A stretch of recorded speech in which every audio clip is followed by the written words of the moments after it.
యోహాను సువార్త 8వ అధ్యాయము. యేసు ఒలీవల కొండకు వెళ్ళెను. తెల్లవారుగానే యేసు తిరిగి దేవాలయంలోనికి రాగా ప్రజలందరూ ఆయన యొద్దకు వచ్చిరి గనుక ఆయన కూర్చుండి వారికి బోధించుచుండెను.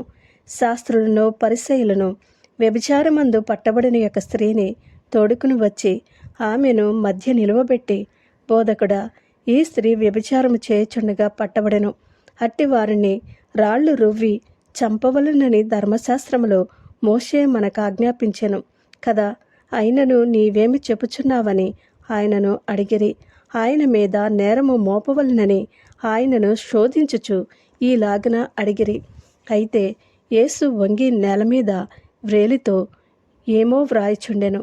వారాయనను పట్టు వదలక అడుగుచుండగా ఆయన తల ఎత్తి చూచి, మీలో పాపము లేనివాడు మొట్టమొదట ఆమె మీద రాయి వేయవచ్చునని వారితో చెప్పి మరలా వంగి నేల మీద వ్రాయిచుండెను.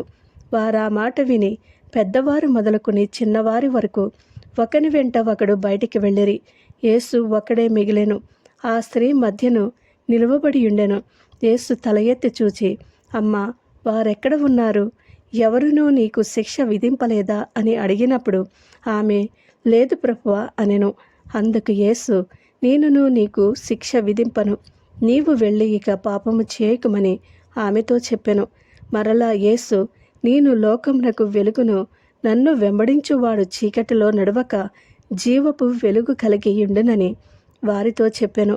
కాబట్టి పరిసయ్యులు, నిన్ను గూర్చి నీవే సాక్ష్యము చెప్పుకొనుచున్నావు, నీ సాక్ష్యము సత్యము కాదని ఆయనతో అనగా, యేసు, నేను ఎక్కడి నుండి వచ్చితనో ఎక్కడికి వెళ్ళుదునో నేను ఎరుగుదును కనుక నన్ను గూర్చి నేను సాక్ష్యము చెప్పుకున్నను, నా సాక్ష్యము సత్యమే. నేను ఎక్కడి నుండి వచ్చునుచున్నానో ఎక్కడికి వెళ్ళుచున్నాను మీరు ఎరుగరు. మీరు శరీరమును బట్టి తీర్పు తీర్చుచున్నారు. నేనెవరికి తీర్పు తీర్చను. నేను ఒక్కడనై ఉండక నేనును నన్ను పంపిన తండ్రియు కూడా నున్నాము కనుక నేను తీర్పు తీర్చినను నా తీర్పు సత్యమే. మరియు ఇద్దరు మనుష్యుల సాక్ష్యము సత్యమని మీ ధర్మశాస్త్రంలో వ్రాయబడి ఉన్నది కదా. నన్ను గూర్చి నేను సాక్ష్యము చెప్పుకునివాడను, నన్ను పంపిన తండ్రియు నన్ను గూర్చి సాక్ష్యం ఇచ్చుచున్నాడని చెప్పెను. వారు, నీ తండ్రి ఎక్కడ ఉన్నాడని ఆయనను అడగగా యేసు, మీరు నన్నైనను నా తండ్రినైనను ఎరుగరు. నన్ను ఎరిగియుంటిరా, నా తండ్రిని కూడా ఎరిగియుందరని వారితో చెప్పెను. ఆయన దేవాలయంలో బోధించుచుండగా కానిక పెట్టి ఉన్న చోట ఈ మాటలు చెప్పెను. ఆయన గడియ ఇంకనూ రాలేదు కనుక ఎవడునూ ఆయనను పట్టుకొనలేదు. మరి ఒకప్పుడు ఆయన, నేను వెళ్ళిపోవచ్చున్నాను, మీరు నన్ను వెతుకుదురు గాని మీ పాపములోనే ఉండి చనిపోవదురు, నేను వెళ్ళి చోటికి మీరు రాలేరని వారితో చెప్పెను. అందుకు యూదులు, నేను వెళ్ళి చోటికి మీరు రాలేరని ఈయన చెప్పుచున్నాడే, తన్ను తానే చంపుకొనునా అని చెప్పుకొనుచుండిరి. అప్పుడు ఆయన, మీరు క్రిందివారు, నేను పైనుండి వాడను. మీరు ఈ లోక సంబంధులు, నేను ఈ లోక సంబంధుడను కాను. కాగా మీ పాపములలోనే ఉండి మీరు చనిపోవదురని మీతో చెప్పితిని. నేను ఆయననే మీరు విశ్వసించని ఎడల మీరు మీ పాపములోనే ఉండి చనిపోవదురని వారితో చెప్పెను. కాబట్టి వారు, నీవెవరువని ఆయనను అడగగా యేసు వారితో, మొదటి నుండి నేను మీతో ఎవడనని చెప్పుచుంటినో వాడనే. మిమ్మును గూర్చి చెప్పుటకును తీర్పు తీర్చుటకు చాలా సంగతులు నాకు కలవు, కానీ నన్ను పంపినవాడు సత్యవంతుడు. నేను ఆయన యొద్ద వినిన సంగతులే లోకమునకు బోధించుచున్నానని చెప్పెను. తండ్రిని గూర్చి తనతో ఆయన చెప్పెనని వారు గ్రహింపకపోయిరి. కావున యేసు, మీరు మనుష్య కుమారుని పైకెత్తినప్పుడు నేనే ఆయనననియు, నా అంతటా నేనే ఏమీయూ చేయక తండ్రి నాకు నేర్పినట్టు ఈ సంగతులు మాట్లాడుచున్నాననియు మీరు గ్రహించెదరు. నన్ను పంపినవాడు నాకు తోడై ఉన్నాడు. ఆయనకిష్టమైన కార్యము నేను ఎల్లప్పుడూ చేయదును కనుక ఆయన నన్ను ఒంటరిగా విడిచిపెట్టలేదని చెప్పెను. ఆయన ఈ సంగతులు మాట్లాడుచుండగా అనేకులు ఆయన యందు విశ్వాసముంచిరి. కాబట్టి యేసు తనను నమ్మిన యూదులతో, మీరు నా వాక్యమందు నిలిచిన వారైతే నిజముగా నాకు శిష్యులయ్యుండి సత్యమును గ్రహించెదరు.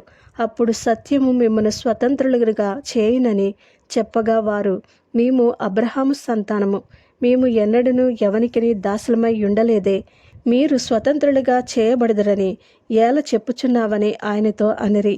అందుకు యేసు, పాపము చేయు ప్రతివాడును పాపమునకు దాసుడని మీతో నిశ్చయముగా చెప్పుచున్నాను.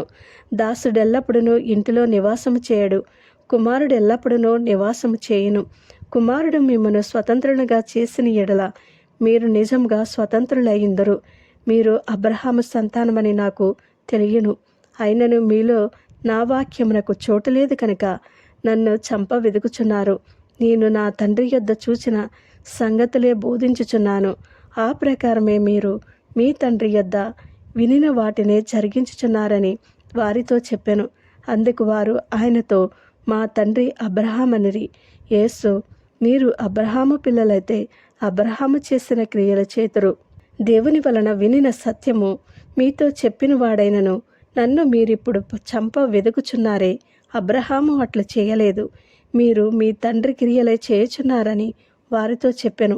అందుకు వారు, మేము వ్యభిచారము వలన పుట్టిన వారము కాము, దేవుడొక్కడే మాకు తండ్రి అని చెప్పగా యేసు వారితో ఇట్లనెను, దేవుడు మీ తండ్రి అయిన ఎడల మీరు నన్ను ప్రేమింతురు.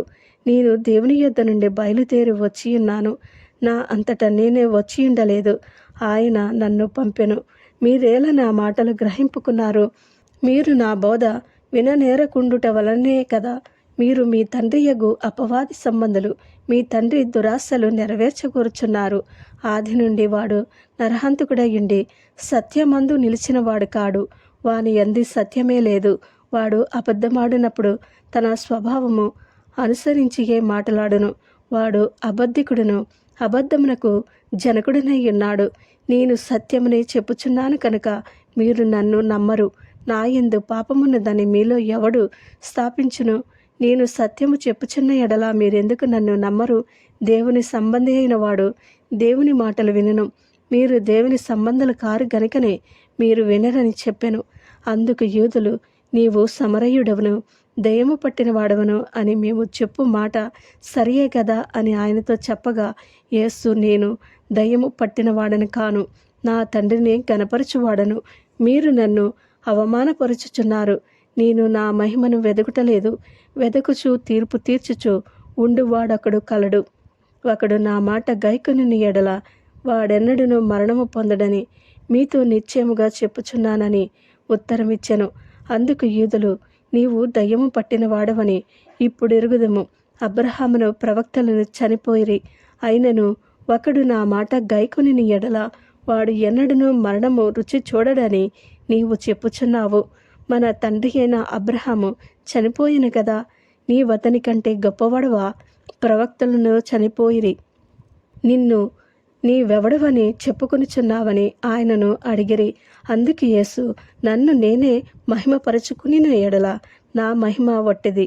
మా దేవుడని మీరెవరిని గూర్చి చెప్పుదురో ఆ నా తండ్రియే నన్ను మహిమపరచుచున్నాడు. మీరు ఆయనను ఎరగరు, నేను ఆయనను ఎరుగుదును. ఆయనను ఎరగనని నేను చెప్పిన ఎడల మీ వలె నేనును అబద్ధికుడనే ఇందును కానీ నేను ఆయనను ఎరుగుదును. ఆయన మాట గైకొనుచున్నాను. మీ తండ్రి అయిన అబ్రహాము నా దినము చూతునని మిగుల ఆనందించెను, అది చూచి సంతోషించెను అనేను. అందుకు యూదులు, నీకింకను 50 సంవత్సరాలైనా లేవే, నీవు అబ్రహామును చూచితివా అని ఆయనతో చెప్పగా యేసు, అబ్రహాము పుట్టక మునిపే నేను ఉన్నానని మీతో నిశ్చయముగా చెప్పుచున్నానెను. కాబట్టి వారు ఆయన మీద రువుటకు రాళ్ళు ఎత్తరు. కానీ యేసు దాగి దేవాలయంలో నుండి బయటికి వెళ్ళిపోయెను. ఆమేన్.